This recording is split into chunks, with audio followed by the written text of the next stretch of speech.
the little time that I have. So good to be here, but I'm so good to be here. We are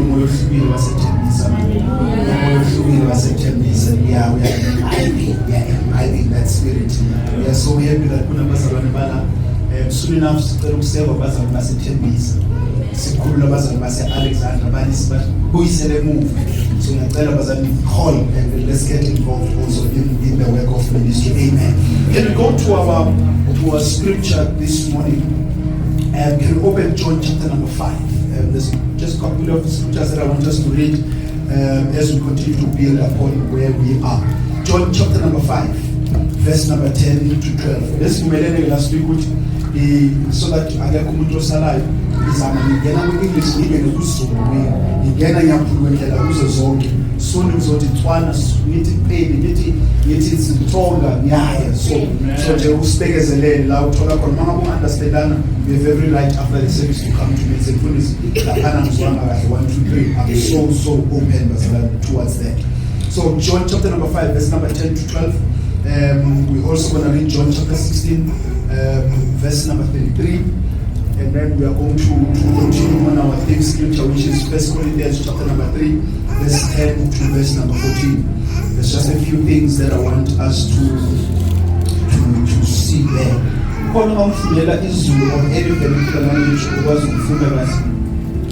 don't have to be Mutebi, just remember thank you so much.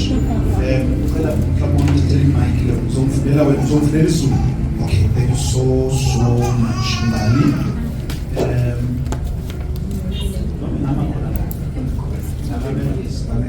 Thank you so much, Sister Mbali, feeling yourself. All right. So John chapter 5 is a fundamental verse, and I was on Fundela Zulu, and we're also going to go to John chapter number 16, just a few verses because around verses Haba. All right, let us read verse 1. Moses told you which Amen. Mama I told you what you mean in the Bible guys and then go to the class, but go to the Sunday. Go to the New Testament and the Old Testament. That's happened. Amen. All right, put your own in the New Testament, chapter number 5, verse number 10. I'm reading in the ESV version. So the Jews said to the men who had been healed, it is the Sabbath, and it is not lawful for you to take up your bed. Verse number 11. But he answered them, the man who healed me, that man said to me, take up your bed and walk. They asked him, who is the man who said to you, take up your bed and walk? We can read the solutions.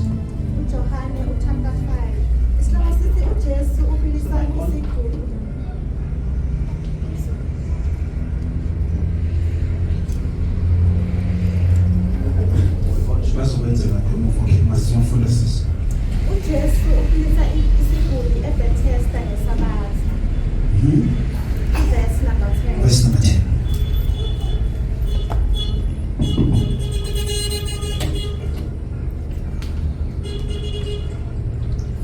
Verse number 10. Khona basebenzi abaJuda bophikisileyo isabatha akuvunyiwe uthwale uhlala. Verse 11. Wabaphendula wathi ongiphikisileyo nguyena othekile thabatha uhlala lwakho uhambe. Ongiphikisileyo yena othekile thabatha uhlala lwakho uhambe. Verse number 12. Bambuza bathi ngubani lowo muntu othekile thabatha uhlala lwakho uhambe na? Thank you so much. John chapter number 16, verse number 33. Let's go comment. Verse number 33 only in the ESV says, I have said these things to you. This is Jesus speaking to his disciples. This is towards the end of his earthly ministry. So it's one of the last discourse that he had in Abafundi, the last messages I shared in Abafundi back before going to the cross. So this is very important. This is very important. I have said these things to you, that in me you may have peace. In the world you will have tribulation, but take heart, I have overcome the world. Verse 33. Lokho ngikukhulumile kini ukuba nibe nokuthula kini. Ezweni niyakuba nosini, kepha imani isibili. Mina nginqobile izwe. Thank you so much. Let's read our theme scripture and we are done. 1 Corinthians chapter number 10, chapter number 3, verse number 10 to 14. I'm reading. According to the grace of God given to me, like a skilled master builder, I laid a foundation, and someone else is building upon it. Let each one take care how he builds upon it.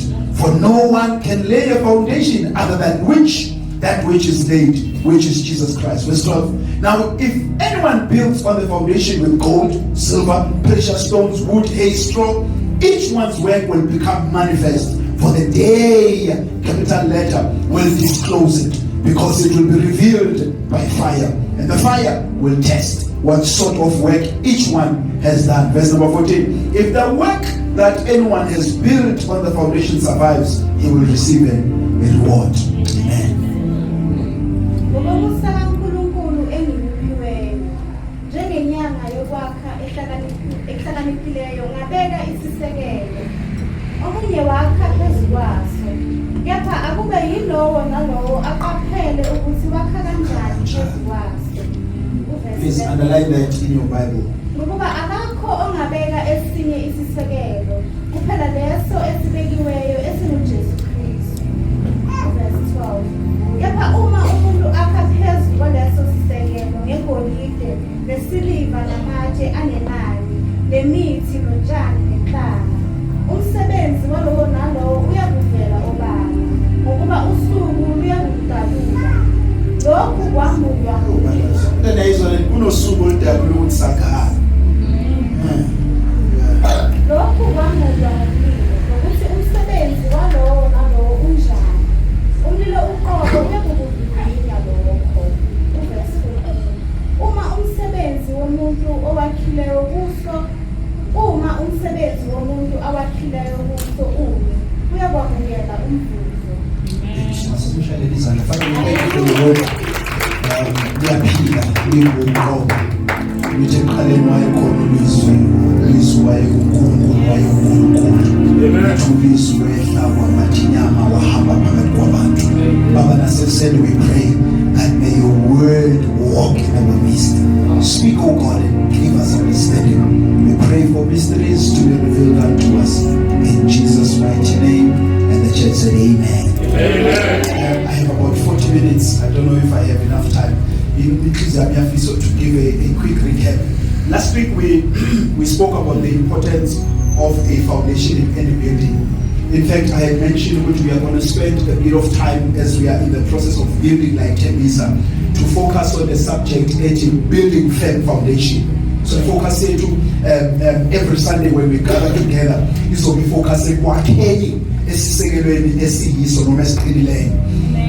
we mentioned last week one of the most important elements in any building, not only physical structures, although we see as an example, but the foundation becomes the most important part of any building. Is that sure God with me? Amen. Because the foundation functions to provide a solid grounding for whatever is strong. Because strong would depend on where is it founded.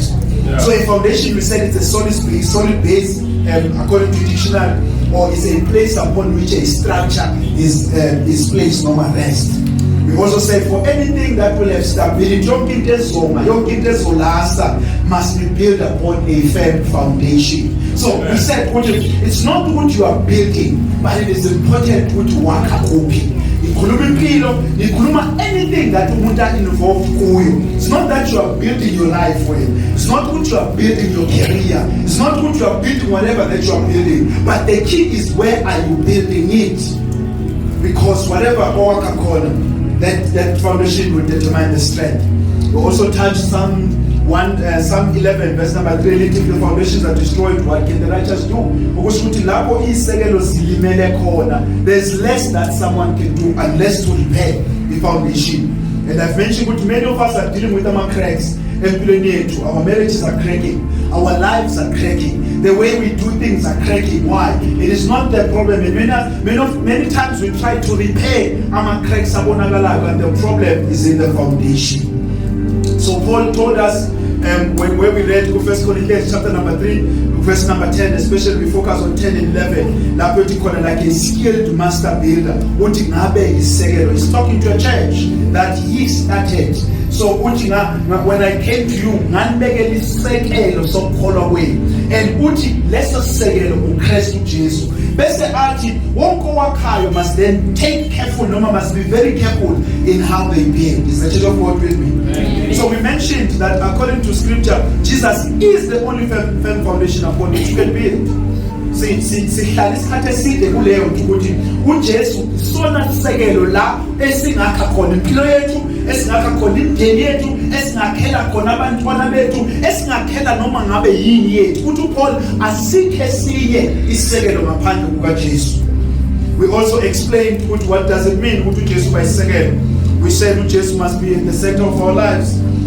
He must be that solid foundation upon which everything yet iqala khona. So uJesu, we do not only profess him, but impilo yethu is founded there. Our lives must find meaning kuJesu Kristu. Whatever siba yiyo, noma whatever that we are planning to be, kumele ngabe iqala kuJesu before iba event. So when we speak about uJesu, we speak about him as a person, his person. We speak about his finished work. We speak about his authority, his promises. We speak about his will. So we build entirely upon Jesus as our solid foundation.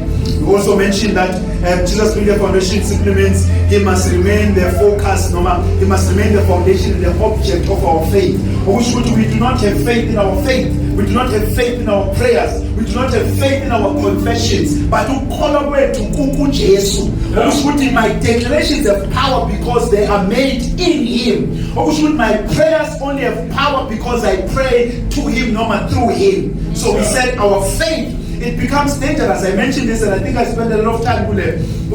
Faith becomes dangerous when faith has faith in faith. When you are called, when you are called. Because our faith is meant to be in Christ. So there is an object and that is Jesus. And then the last one we said Jesus must remain the highest pursuit. We don't come to church for what Jesus can do, no matter for what our say Jesus can do. Yes, we believe that Jesus can give you a house. Yes, we believe that Jesus can give you a car. Yes, we believe that Jesus can help your life and you can achieve certain things. But this should not be what drives you call away to. As he call but meaning even if we come many times when we enter these doors, we are looking for answers. They are upside down. So we are looking for God to give us direction. But in Christ only but how best to figure who right to figure some way, but you let someone to figure Jesus. So that even if none of these things, but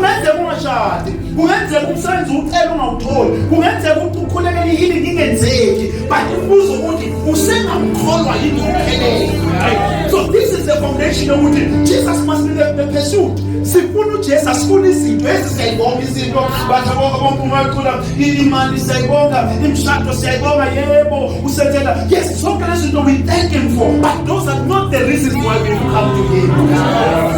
Many abazalwane are discouraged ohambeni labo lokukholwa because says asizeli izinto, and sometimes into ithatha isikhathi. Sometimes uNkulunkulu is not a Father Christmas ukuthi it's Christmas time, no Father Christmas akekho, but for the sake yabantwana bethu akasufana Christmas ukuthi ke uyapha because uyacela kuyaphiwa, but uhlola nenhliziyo because it's not a waster. uNkulunkulu akasiwaste akaniki because uthandazile, unika because your motives are pure. So we said Jesus must remain the highest pursuit yethu as abazalwane. But today I want to continue to build upon that subject. Because the first one we said Jesus is our foundation. Remember the main theme is we are building on firm foundations. Number one, the church, this particular campus, it must be built on firm foundations. It must be built on firm foundations if it's going to stand. And we said one of the foundations is Christ. It's Christ. Whatever whether we preach prosperity, the prosperity will be flowing from Christ. Whether we preach healing or deliverance, but Christ remains the center upon which all these subjects rest. In those of you who can Facebook has been on fire. Those who are on Facebook, there's been discussions and conversations and arguments and debates concerning certain doctrinal stances. For example, deliverance, because one of the apostles is currently with him that speaks about the blind line, defeating and destroying the blind line and curses. And so there was a camp that is fighting with, when you are in Christ, there is no curses. There are no longer curses. You cannot be fighting blind line and one-to-one. It was on fire. It was burning. It was burning. But you will see with both of them, none of them are wrong. None of these camps are wrong. But it is the fact, if we are going to be talking about deliverance, if Christ becomes the position upon which we stand, we are no longer delivered, but we are now we are impressing what Jesus has already done. Just because the Bible says you are free, but you are still bound, because spiritually you are free, but experientially you have not experienced it. That's the thing I grew up very slow. The reason we pray, although Jesus said, if Jesus has done it all, then we just wait for things to happen. The reason we still have to pray is because it is done in the realms of the spirit. But prayer then is required. Faith is then required. And all of this center because so we don't have power to deliver men, but we now help them to walk in what Jesus has already done. Amen. To penny in the comment. Jesus has done it all, Basawan. Young people that you can think about him, good Jesus, it is finished, it's done. But that's why then you have to be taught. That's why you have to be taught to pray. You have to be taught the word of God, so that our minds begin to experience what Jesus has done. So today I want to continue with the subject upon which we are building on. And I want us to explore further the discourse of Apostle Paul that he takes us on. So we have established this, I've tried to lay foundation, so that even if last week you were not here, you have an idea what is Sigubi. Apostle Paul established the truth which Jesus is the only foundation. It's clear. Which Paul, if we are, make sure which we'll understand as we go further this, right? But he goes further to mention something very key that I want us to build on today. He says every man who builds on the foundation must pay attention how he builds. So it is one thing to figure with foundation, but the foundation is right. But there's also now a responsibility to the foundation. Meaning the foundation can be right, but the building may be wrong. Let me bring it closer to home. Have you noticed about who call they love the Lord. They profess, they release among confessions about their belief. But there's something off in the pillow. They speak in tongues, they even serving human games. But when you follow in pillow, there's something off in the pillow. Because you can be in the right foundation and still build wrong. Yeah. Hope the church is with me. So you can find Christ but still build wrong in Christ. Yeah. So that's why Paul takes us further. He says, let each one take care how he builds upon the foundation. Let each one. It's a responsibility. Yes, we feel it was in this one, but that's not all. That's why salvation is only a gate. It is not where we stay. Many of us cannot experience a man because something in this one is a shana. But upon job so figure every foundation, you must take care of how you build. Let us take this point further. He says, now if anyone builds on the foundation with gold, so there are certain materials that are used to build. He says with gold, he says silver, he says precious stones, he says wood, hay, straw. He says each one's work will become manifest. There is a time where what you are building is so yeah. Oh, but when I was busy with this study and this preparation, you shall wait for the day will disclose it. Number one, whatever you can, this conflict can't lies of a call. Because whenever you start building, in fact, when Bakama malls, shine your friends around. It's still just nothing, but shine your friends around. Number two, basically a bottom cool of how the mall is going to look. But now I'm not mall. but bona sebeqalile ubona ubulldozer eyenyuka ubone bengena namasuit nama-reflector jacket nama-heads, but there is nothing. But there will be a day where your building begins to show. The Bible says there will be a day where the work will manifest. In fact, the work will manifest. I'm okay into ukuthi uzovela. Bese lithi kunosuku lokuhlawulwa kwaloko esikwakhile. Uyabona leyo mina engilimaza. Yangilimaza kana ifika lapho. Ukuthi noma ungakha wena ube sure ngento yakhayo, but the truth is kunosuku lokuhlolwa kwezinto ezakwayo. Yes, and that's where we fail. Ujobe lafika usuku lokuhlolwa. When the Bible introduces him, he was the most righteous man. He's introduced, yes, but there had to be a day of test or else the trees. When you are called, but let's test what you are called.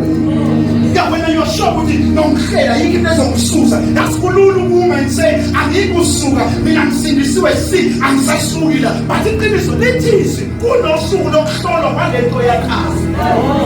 Oh, that's because we told was a who you play who called a name when you know wrong or when putting Latin in prayer, he could, but he could not find anything because goodness is the one get up who and yes, who call this in the old Lamuso, let's get who should take, but he cannot. But this is a result in 70 years. But goodness in the way, even if you try to check, there is nothing that says this is the reason why I'm going through this. Job was in that time. Hey, but I was watching a documentary about Job. It is painful, but I don't think there's any man or what should allow Job should have called with no explanation.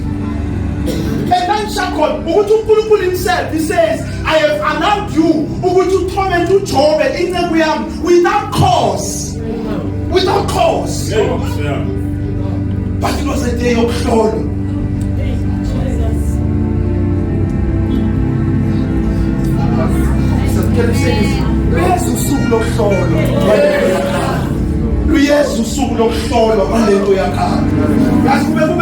It was just enough. If you get it, I believe now.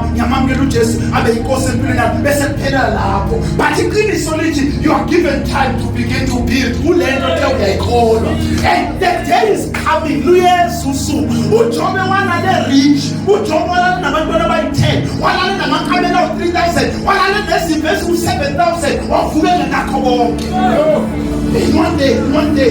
One day, that's one food that the members of the message. Let one after another. One after another. And most of the message of Putu Salem in Buzelis of Ken. Bankabas and Entity, I could sell him in. Who figure is Fumu, Sawela Pesway, Wafabangana Kobonke, Wafanenga, who sell him in, who sell him. Because a report will come.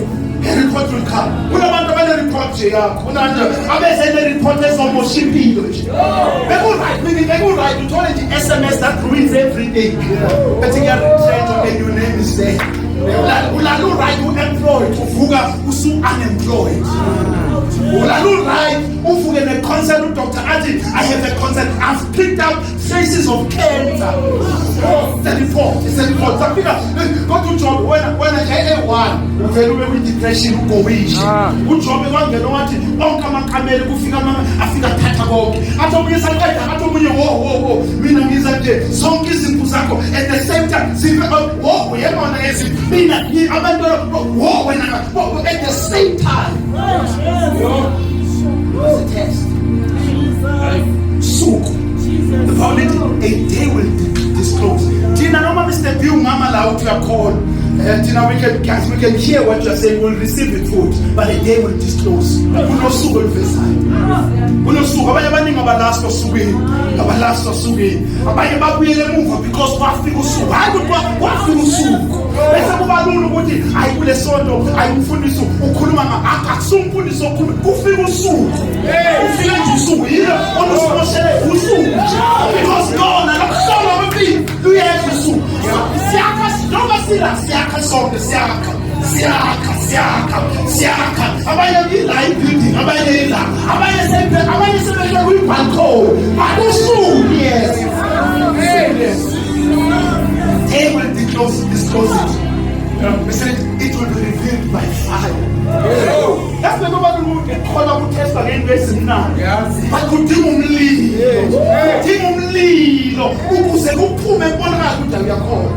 I said last week, I don't know why I keep on going back. My mom tell me to my to end my dear call.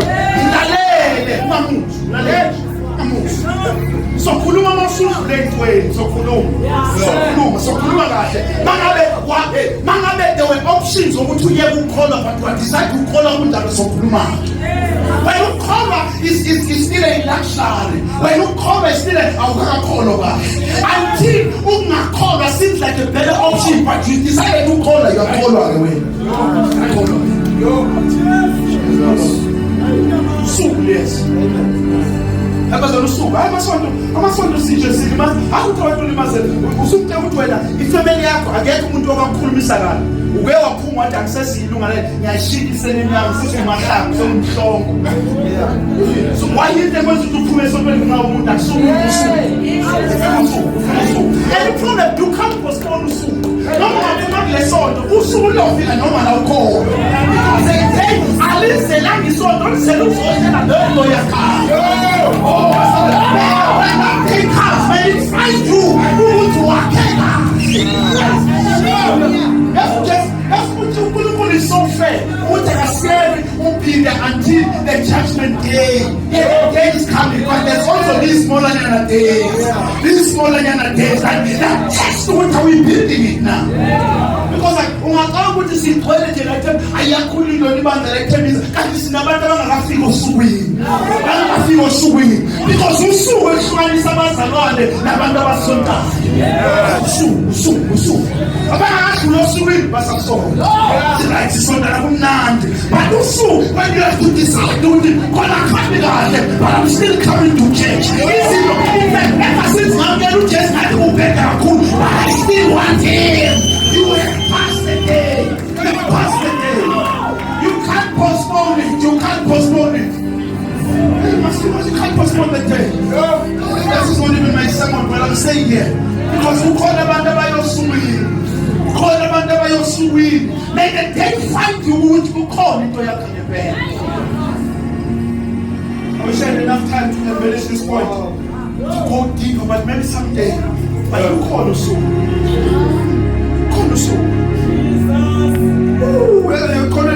That's a mascas.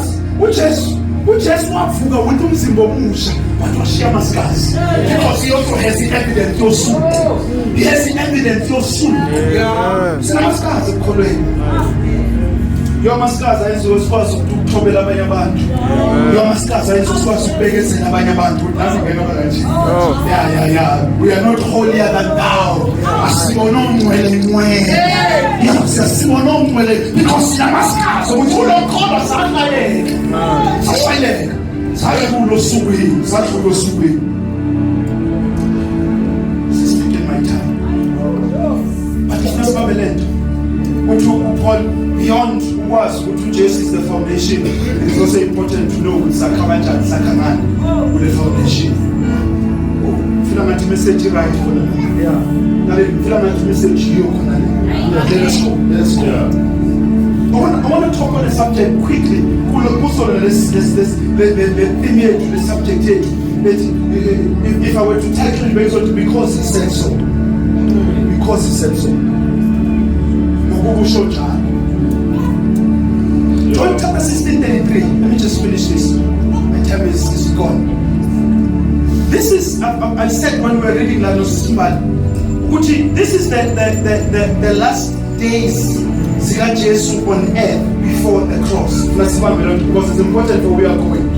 So, Jesus is having a discourse, chapter number 13, in the upper room, so they share Holy Communion, and he tells them who has to go to the cross. So already they are very depressed, because he has told them that they have to go back to the Father. He says, I'll go to the cross and I will die. So they are very bitter, and you can imagine the feeling now. You can imagine the man, but have not Jesus for almost 3.5 years. These are people who were nothing, but who Jesus what figure will let you hope. You've got to know ukuthi uJesu akayanga kwi-high class mayelana nabantu bakhe, but he went to the lake. A lake labakhona khona fishermen. And you've got to know ukuthi in this culture, to be a fisherman was not a akekho umuntu ever said I want to grow up and be a fisherman. But it was reserved for abantu abangakhonanga ukuba ama-scribes, abantu abangakhonanga ukuba ngama-Pharisee. Then you are rejected to this particular trade. So these were basically, many of them were rejects from people. Jesus went there, he walked on that lake, and he began to call men. So abantu labo who began to think we matter because what people just said now.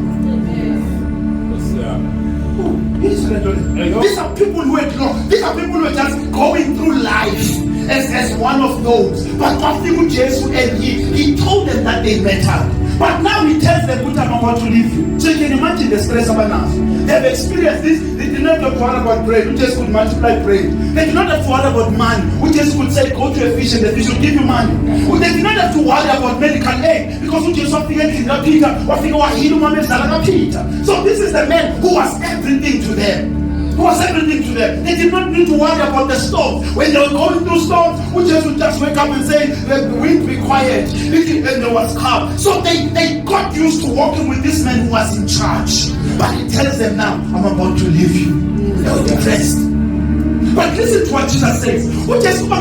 I'm introducing you to a higher life, where in my absence you can still experience me.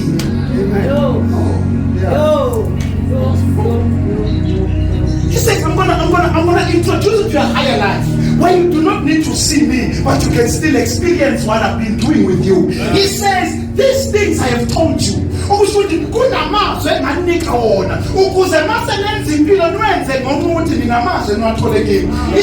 these things I have told you. And then he says, in this life you are going to be persecuted. Which is what you might would have been better. He says, you are going to be persecuted. You will go to have tribulations. But he says, take charge. Because I've overcome the world. This is so important. It's also important. I could build something. What you just I have overcome. So this is a complete thing. Which is right? But he says, if there's a connector, then no seven Wednesday, which man be easy to chelelo. Jesus. Let me say this. What you just man is speech. What you want to inconvenience. So this is a that thing is completely start. But also ekubena kwenzile uthi lezi izinto ngiyithelile. Ngizwa kwathi ngizwa kahle mos. Kunezinto uJesu azenzile ngempilo yami yakho. Done completely. Yeah. Yebo mina ngisasa impilo kuwo. But uJesu impilo yami start completely. Kunendlela uJesu angibona ngayo nala mina ngikhona manje.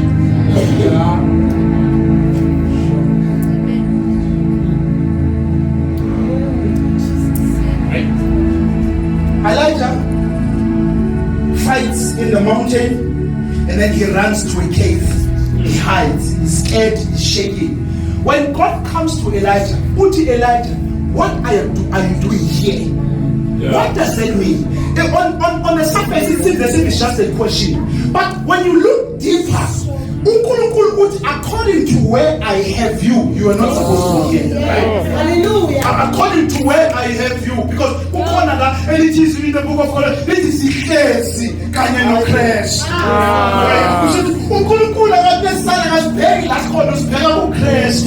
I mean, I'm calling Christ, and I'm calling like there is a father. So uJesu uthi kunalokho engiqedile ngawo hayi ukuthi uJesu ayisebenza impilo yakho hayi ukuthi uJesu ayisebenza impilo yakho it's done. When he said it is finished, it did it was done. It's complete, it's done. Whatever you believe, healing is done. It's there. Whatever you are believing God for, it is done. There is a place now where you are. But now we have to be sanctified. Kufanele izwi lisebenze because uJesu the words lezi thing isikhulume kini yize soconnect nayo ke kwenzini ayinaseqedile uShumayela. I'm done. I'm not feeling that thing yakho but uJesu uthi these things I've spoken to you. Ubamba lezi thing ngiyishilo also connect nalo ke kwenzini. Sure. understand nomuntu othi yayiqala lento yokukholwa. Bazalwane, asibona abantu abathi silinda uNkulunkulu ukuthi enze. Singabantu abaphila esikhathini la uNkulunkulu esenzile. No, stand is complete. It's done. This minute you hear me? It's done. It's done. We don't try ukuthi uNkulunkulu enze because He has already done it. It's done. That's why the Bible ithi uJesu uhleli ngolwesokunene. Uhlala kanjani ngoqeda ukusebenza? Bayazo mama ukuthi omama bakwata kabi. Mama ubhizi wena uhleli phansi kusasetshela. Uhleli phansi sisaklina. Suka la because awuhlali phansi kusasetshela. So when the Bible ithi uJesu uhleli, mama something it means it's done. It's complete. Hey, mina nawe siphila esikhathini sokuqediwe manje is finished. Ya noma singatabalaza sayitabalaza impilo but awusalayo uJesu uqediwe. But izwi lakhe silibambayo elisiconnecta nalokho akwenzileyo. My subject says because He said so. Ukusho njalo. Ukusho njalo. Uthi uJesu ngizohlupheka uthi bake manali speed. Why? Simama kanjani speed? Because ngiqedile kodwa into ezonimisa speed uthi bake machine. Let's quickly be sure I'm done. Let me see how much time I have. Let's quickly respond to John chapter number 5. It's a very familiar passage that many of us know. It has been preached better than I would ever do. So my focus is not even on that. It's a scripture about it. The Bible the pool in Jerusalem. Lithi yayibizwa kuthiwa yiBethesda. Lithi mawungena nje kuleyo pool. Lithi kwakunabantu abaningi ababegula behleli kule ndawo. Such as impilo yethu, such as our churches. Njengoba sigcwele la sonke sinezinto that has brought us to God. Lithi mawungena there were multitude. When the Bible uses the word multitude, obviously it was not just 1, 2 people, it was not 10 people, but there were thousands and thousands of people who had different ailments. Lithi abanye babengakwazi ukuhamba, abanye babengaboni, abanye paralyzed. So mawungena it was a sad sight. When mawungena esibhedlela, when mawungena ICU esibhedlela, it was a sight like that. Ukuthi wonke umuntu wayela in a condition. The Bible ithi uJesu mayengena, lithi when he stood there, lithi wabona indoda. So I don't know what made this man important to Jesus and all the other people who needed healing.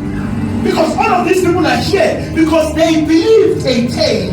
Yokuthi kule pool, lithi once in a while, kwawehla ingelosi ifike isitela amanzi. Bese lithi the one ongena qala kuyo wayephila. So you can imagine. Such a system. It's very terrible. Ukusho kubuya ngokuthi unamandla lokufika qala. Ukusho ukuthi unamandla lokubona mangabi because ingelosi phela the spirit. Ukusho ukuthi yayingabonakala ukuthi sengiyeza ke bhekangenza. Ukusho ukuthi if you do not have discernment ukubona qala uyasala. It was a system yemsebenzi. You had to have certain power ukuthi wenze something. Ngiyabonga uJesu wafika empilweni yami. Ngiyabonga uJesu wafika wasindisa impilo yami. Because I don't need to wait like I knew I'm finished doing this command. I don't need to fucking down everything. I don't need to be slaughtering cows each and every day. Because that it depends what you are, can you afford it. It's in uJesu wafika but basahlele kwipool. Basafuna inkolo zokuzenzela. Nakusho bonke namandla ofika kwipool ayikindaba yakho. Bonke namandla ofika kwipool ayikindaba yakho. That's why little Jesu mayibona. Oh may God help us bazalwane. I pray ukuthi mangabi nabantu abasesekule pool ngesikhathi sika Jesu. Lebazalwane abantu basokola ngaphandle. Go to emfuleni manje. Ubona ukuthi abantu basokola kanjani. Bathethe inkukhu abanye baphethe amagazi, because basesekusizile ukuthi kufanele ngenze into ethile ukuze ngiphumelele. Kodwa wafika uJesu. Wafika kimi. Wathola uphilo phakade. Hallelujah. Wafika uJesu. Wafika in a own system. Wafika in a system ekumele uphuze itiye. Wafika kwi-system ekumele ube ne-sticker zomfundisi. Wafika kwi-system ekuthi imethise ukuze ugcineke. Wafika kalaba he stepped into a place. Wafika kimi. Wathola uphilo kunaphakade. Wafika uJesu. Hey my God. May you be a door ezoletha uJesu in your family. Because many of our families, they are still stuck. Wamesa imoto kumele yemsamo. Walahlelwa umsebenzi kumele yosunqisa because kwisystem yokuthi izinto kumele ngenza okuthize ukuze zenzeke. Oh, but uJesu wakwenza konke. We no longer need to do it because he did it. What he hanged on the cross, wathwala izono zethu, wathungwa, washiywa ukuze mina nawe sibizwe ngabantu abasha. Sibizwe ngokulunga kaNkulunkulu ngoba khona wenza. Wafika kwisystem balindele, bahleli nje lapha. Uye nomunye ubona something imove, jambela phansi like singilo sikweli inyoni efile, uphume ngaphandle. Uye nomunye wabona nje kunyakazisa kancane, ethi kungena omunye phakathi phambili. It's a system edinga amandla akho. Idinga amandla akho. Athi nje simafika ubona le ndoda. Lithi he knew kuye. And mind you, Jesus was between 30 and 80 years old, depending which way the story happened. But little Bible, why ask who that daughter said there's such a sindila? Because no matter what you want, but no matter how the young man, but he was not created, but he's written before there was even a beginning. Why a corner already? So he knew. Oh, I'm happy to have a Lord. I'm happy to have Mundo Wazim. No one he knows. No one he knows. I think he knows who you just he is never surprised about this Mosaic. When you say Amanda Bas, we are what you call was Amanda Bas,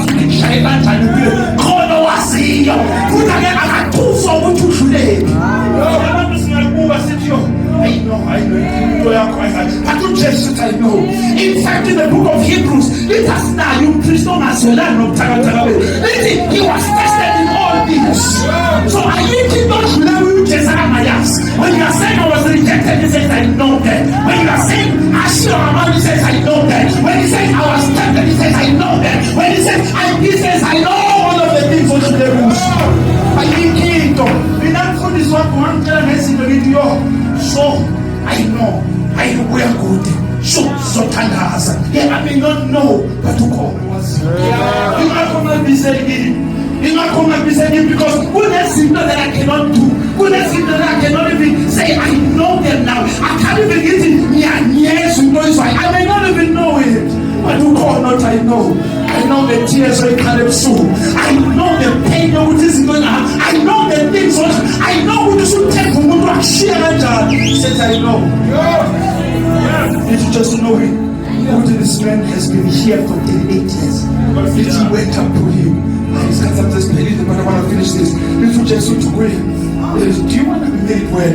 It seems like a rhetorical. Why would you ask someone to say we look sin that way? He's here because he wants. Why would you ask him? We are full of because you just had to deal with his mind. This man had to deal with the failures. We have put him in a pool of Pinisari. They've been to church, they've been in church for a long time, but they're still depressed, they are still sad, they are still in pain. Why? Because no matter called, but they have not opened themselves to receive healing. Don't just get phone and pain. It's the Lord. They are each and all, and This is the religion. Religion, the thing about. Religion, the thing about. Number two, it's what I'm fat. And I believe when this man was here, because why pull out him? Papa Konabanda Bamsiza one day. But you see, so about the pillars count. Yeah, what I'm so fat. Number two, what whenever we deny, what you are available in the car. To just rise up and walk. This man stayed in this pool for years, anticipating a day a day of the stirring of the water. But Jesus comes with the word. Jesus comes says, in the time for the word. I know what's the next to some of his word. I'm not against my food, but Jesus comes says, I'm food ways. I'm not against any other thing that they can give you. But Jesus says, who just comes to introduce a time where man does not need to rely on anything but his word. There's a higher dimension of life. But easily one day, easy is enough to deal. And when I had to make a decision, I trust less than a month, or I say, so that not, don't tell me start. But he stood up. And when he received the word, and then he stood up. He took the man and he began to walk.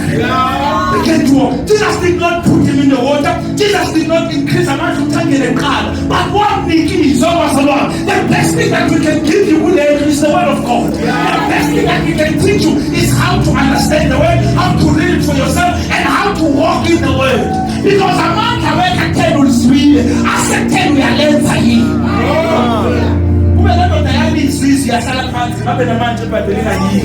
But he had to trust what is written. Stood up. This is where my word is. The family never Sahaba celebrating in but hey, you are not supposed to be doing this in Sabbath. But he now no try to seven and the Sabbath. If that daughter, loyal PDC, who take in. So the reason I'm walking is because goodness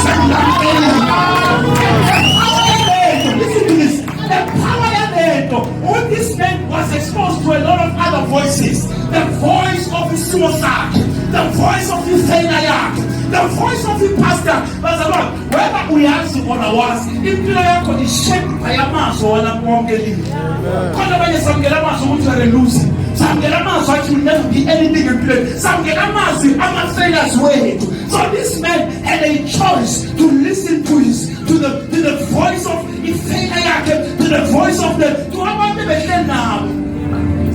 That's not I want to say about what's that about we live here in the city. Yes, something I do. Who must study about and my 70 non gets kind of city. It's fine. But don't, because the only thing is that I'm going to hey, I'm better. I ain't 7 the capable employee. Who must study about them we live in the is kind of city. Because I didn't any good man, apart from the say, who's woman takes medicine on a man because for 6 o'clock I need to and it encourages you to who call on God. Who should now say my food? If that was the challenge about the Kulumi language, Japan so long not to think what the path is the only place of peace.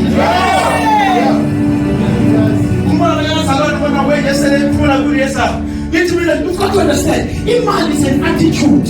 Iman is an attitude. It's not, the Bible never addresses what it was only increase. The Bible addresses the attitude towards man. Amen. So you must expose yourself to a man and know when we are better. This one, Imam Para, we don't stay with those people. But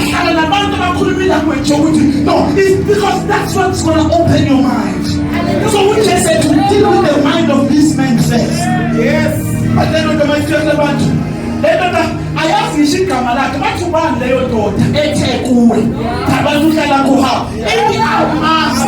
don't have theology. I can't even make Christianity, right? I don't even know what is pneumatology. But I don't want to.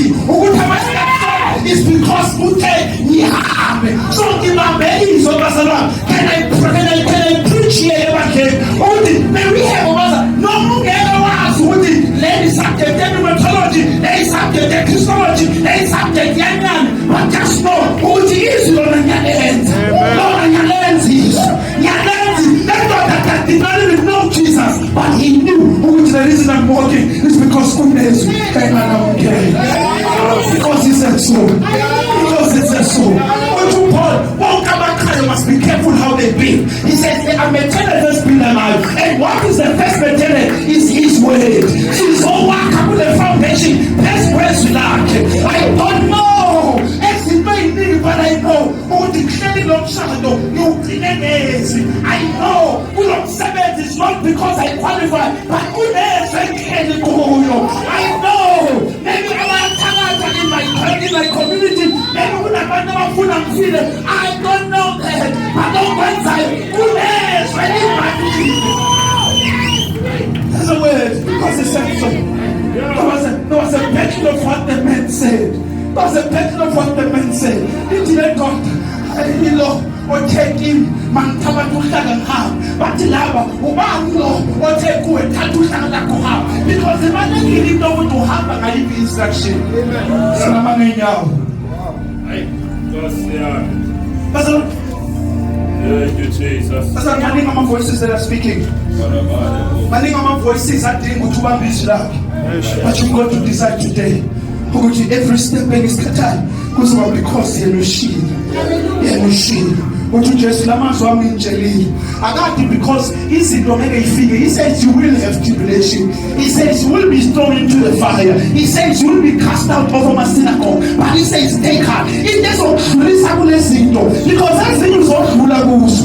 Ezinye zona you have to face them. But what will keep you through these things if you can amaze?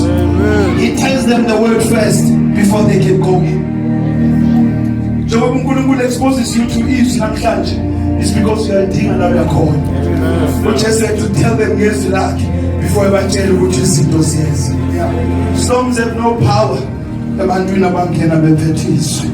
Bethi le ndoda uthe kimi othema ngithabatha uhlala ngihamba. So that's the only thing engiyaziyo ukuthi kunezwi that is driving impilo yakho. Bayibethu shadile question ithi iliphi izwi elingcine kulo mshado wenu? But tomorrow you are going to be sending a CV. Is there a way that is driving your CV now? Make the peace.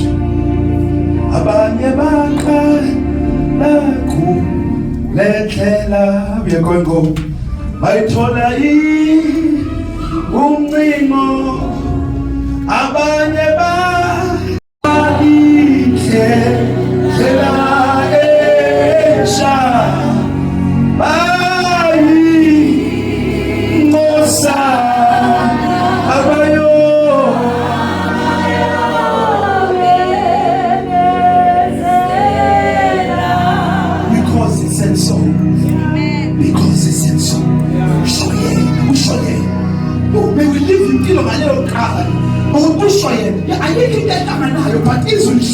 I still wake up because it is I am the head and not the tail. If I let off, no matter if you are eating sex today, what can you have an attitude that is will tell I am the head? He can see the correct about so sweet, about emotions, about opinions about ceremony reality. What are you I know the doctor said it is cancer stage 4. I know it. Put a needle in our doctor. But the Bible says by his stripes I am healed.